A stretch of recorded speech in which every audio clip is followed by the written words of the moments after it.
भाई साहब, back to back दो T20 सीरीज भारत हार चुकी है। नए कप्तान के तौर पे श्रेयस अय्यर का स्वागत हो चुका है। 6 मैच में से 5 मैच में लगातार हार और एक ड्रॉ। अगर वो ड्रॉ नहीं हुआ होता बारिश के कारण या रद्द नहीं हुआ होता बारिश के कारण तो वो मैच भी हम हार के इतिहास रच देते जी दोस्तों। और ऐसा भारत के साथ पूरे 17 साल बाद हो रहा है जी दोस्तों। हंसने की बात तो है दोस्तों, खुश होने की भी बात है दोस्तों। ऐसे क्रिकेट पर हम सबको खुश होना चाहिए। क्यों? क्योंकि बीसीसीआई ने गौतम गंभीर को कोलकाता नाइट राइडर्स की हेड कोच के तौर पर कामयाबी को देख करके बहुत ही खुशी के साथ टीम में लाया था कि गौतम भैया, ए बाबू, ले जाओ हमको टॉप ऑफ द टेबल में। ले गए, घंटे में लेके गए टॉप ऑफ द, अरे अभी नहीं नहीं, गलत शब्द नहीं यार, ऑन स्क्रीन गलत शब्द नहीं, बिल्कुल हाँ, रुक जाते हैं।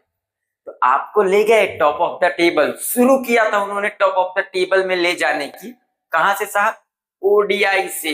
श्रीलंका, याद आया? थोड़ा सा चले जाओ पीछे, चैंपियंस ट्रॉफी के बाद जो पहली ओडीआई सीरीज हुई थी श्रीलंका के साथ, कैसे आपको खोसा था, घुसेरा था। खेत में आपने देखा है, खेत में कौवा को हराने के लिए, क्रो को भगाने के लिए, अंग्रेजी शब्द क्रो को भगाने के लिए कुछ डाल के खड़ा कर देते हैं। तो ऐसे ही गौतम गंभीर ने पूरी इंडियन टीम की डाल के खड़ा कर दिया है। क्या वी डोंट नो जी दोस्तों। और आगे बढ़ते हैं। उसके बाद बारी आई टेस्ट सीरीज की जी दोस्तों। टेस्ट में भी गौतम गंभीर जी ने टीम को टॉप ऑफ द टेबल पे ले गए। 25 साल बाद, 30 साल बाद हम टेस्ट सीरीज हारे जी दोस्तों। और जो एक चीज सही चल रही थी इनके एरा में, गौतम गंभीर के एरा में, वो था T20। पहले रोहित शर्मा जी ने उसको लेवल अप करके रखा था। चलो, उनके जाने के बाद हमारे सूर्य कुमार यादव जी ने भी उसको लेवल करके रखा था। लेकिन उसके बाद इनके चहीते सरपंच साहब, माय गॉड, सरपंच साहब आते हैं और टीम इंडिया को बैक टू बैक 2 सीरीज में जीत दिला देते हैं। पहले टीम इंडिया आयरलैंड से 2-0 से जीतती है। ये इनकी कप्तानी की बेस्ट शुरुआत थी।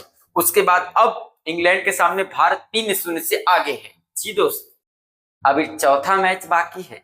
चौथे मैच में क्या पता भारत 4-0 से ये सीरीज जीत जाए, जैसे कि पिछला मुकाबला। हाँ दोस्तों, पिछला मुकाबला दोस्तों याद होगा आपने, भारत ने कितने रन से जीता था? 125 रन से जी दोस्तों। और कितने रन पे इंग्लैंड को ऑल आउट किया था दोस्तों? 76 रन पे, बस। इतनी बड़ी मार्जिन से भारत ने जीता था। और कल का मुकाबला तो ओहो हो, सुभान अल्लाह, माशा अल्लाह, ऐसा लग रहा था कि इंग्लैंड वाले प्रैक्टिस करने आए और भारत वाले उनको खिलाने आए, खिलाने आए, खिलाने आए हैं। ओह माय गॉड जी दोस्तों। अब ये एक्सप्रेशन तो बनता है, क्यों? क्योंकि मैच खत्म होने के बाद हमारे श्रेयस अय्यर साहब कहते हैं कि नई टीम है, ट्रांजिशन फेस में है। ये गौतम गंभीर की वाणी बोल रहे थे। किसकी वाणी? गौतम गंभीर की वाणी बोल रहे थे कि ट्रांजिशन फेस में है टीम, बदलाव। अरे बाबा जी का घंटा बदलाव है टीम, नई टीम खेल रहे हो क्या? साला बकचोद समझते हो सामने वाले को? इंग्लैंड में हो वो नहीं समझेंगे, भारत की जनता तो समझेगी। जो भी अंग्रेजी में बोलोगे उसको ट्रांसपोर्ट तो करेगी, ट्रांसलेट तो करेगी, डिकोड तो करेगी भैया, करेगी कि नहीं? हाँ, तो हमने किया। तो अभी आपको जवाब देते हैं कि हमारी टीम ट्रांजिशन फेज में है। अभिषेक शर्मा ट्रांजिशन फेज में भैया, 50 मैच खेल चुके हैं, नए प्लेयर है। तिलक वर्मा 65 मैच खेल चुके हैं, नए प्लेयर है। शिवम दुबे 65 प्लस मैच, नए प्लेयर है जी दोस्तों। ऐसे ही अक्षर पटेल 65 से 75 मैच, नए प्लेयर है। ईशान किशन 55, नए प्लेयर है। ये सब ट्रांजिशन फेज तो चल रहा है। अरे चूतिया नंदन, इंटरव्यू देने के पहले और वो बेवकूफ की बात सुनने के पहले देख तो लेता कि तेरी टीम में जितने प्लेयर खेल रहे हैं उनके कितने कितने मैच है, ट्रांजिशन फेज में चल रही है, बाबा जी का घंटा चल रही है। हाँ, कुछ भी बोल देने का ऐसा। और सामने वाली पब्लिक पागल ही है एकदम, इधर समझ लियो ऐसा। अरे नए चेहरे सिर्फ 2 थे यार, प्रिंस यादव जी दोस्तों, और दूसरा थे हमारे वैभव सूर्यवंशी। जी जी दोस्तों, तो इंडिया का बंटा धार हो चुका है और बता रहा हूं कहीं जाने की जरूरत नहीं है, अभी तो शुरुआत है बर्बादी की। जी दोस्तों, अभी तो देखो इंडिया जो अगली सीरीज आएगी, मुझे तो पूरा यकीन है कि कहीं जिम्बाब्वे भी बोले कि आओ बेटा तुमको हम भी पेलेंगे। आयरलैंड ने पेल के भेजा, इंग्लैंड ने घुसेड़ के भेजा, हम फाड़ देंगे तुम्हारा पूरा। And और तो क्या ही फाड़ेंगे भाई।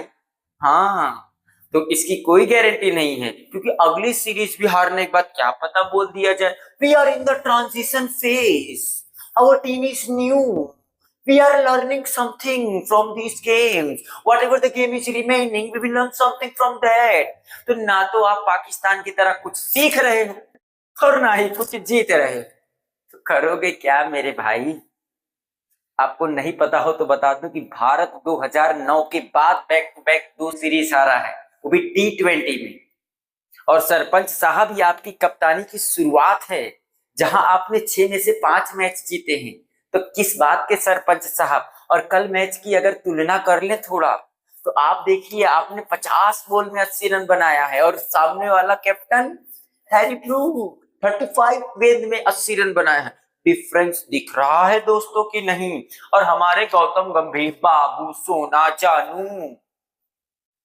We are in the transition phase. और साला इंटरव्यू के टाइम पे तो ऐसे सुअर जैसे मुंह बनाते हैं ये लोग कि जैसे लगता है कि एहसान कर रहे हैं टीम के ऊपर। इससे बदतर हालत और तो नहीं हो सकती अब इंडिया की। या तो एक बार ऐसा हाल हुआ था 2007 वर्ल्ड कप, याद कीजिए दोस्तों, ग्रेग चैपल।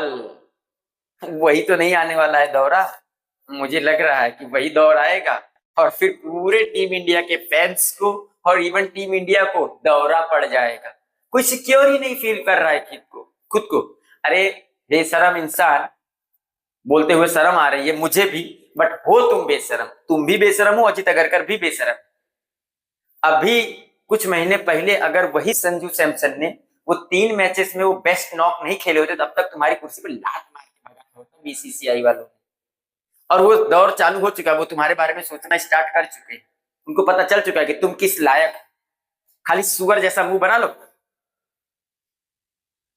टेढ़ा मेढ़ा करके, और ज्ञान देते हो, अगर कोई तुमसे सवाल पूछता है उसको ही ज्ञान देने लगते हो, ऐसा लगता है जैसे उसको पर एहसान कर रहे हो हारने के बाद। 17 साल बाद back to back India 2 series हारी है गौतम गंभीर जी, आपको उसका आभास है। 35 साल बाद, 40 साल बाद क्या हो रहा है, टेस्ट सीरीज हार रहे हैं, ओडीआई में जो कभी नहीं हुआ था वो हो रहा है। आप इतिहास रच रहे हैं, भारत इतिहास रचने की कगार पे है, ऐसा हम सुना करते थे। आज भारत क्रिकेट जगत में इतिहास पे इतिहास, इतिहास पे इतिहास, इतिहास पे इतिहास रच रहा है। जी दोस्तों, और ये इतिहास तब तक रचा जाएगा जब तक गौतम गंभीर और अजित अगरकर की जोड़ी बनी रहेगी। तो जितनी जल्दी हो सके बीसीसीआई वालों, इनको लात मार के भगा दो, लड्डू पेड़ा बांटेंगे हम लोग। दोस्तों, अगर मेरी वीडियो आपको अच्छी लगी हो, लगा हो कि मैंने कॉमेडी वे में भी एक सही और सटीक न्यूज आप तक पहुंचाई है, तो मेरे चैनल को सब्सक्राइब जरूर करें, वीडियो को लाइक जरूर करें, और चाहते हैं कि मेरे जैसे क्रिएटर डेवलप करें तो प्लीज शेयर जरूर करें। जी दोस्तों, और अभी यही तो सब कुछ खत्म होगा नहीं, अभी तो बहुत कुछ देखना बाकी है। अब जो आखिरी मैच है कल, उम्मीद यही करते हैं कि भारत 5वां मैच जीतेगा और इतिहास रचेगा। 4-0 से भारत ने इंग्लैंड को हरा दिया। इसी के साथ मैं आपसे अलविदा लेता हूं और अगली वीडियो में जल्द हाजिर होऊंगा। इसके साथ जय हिंद, जय भारत। Thank you.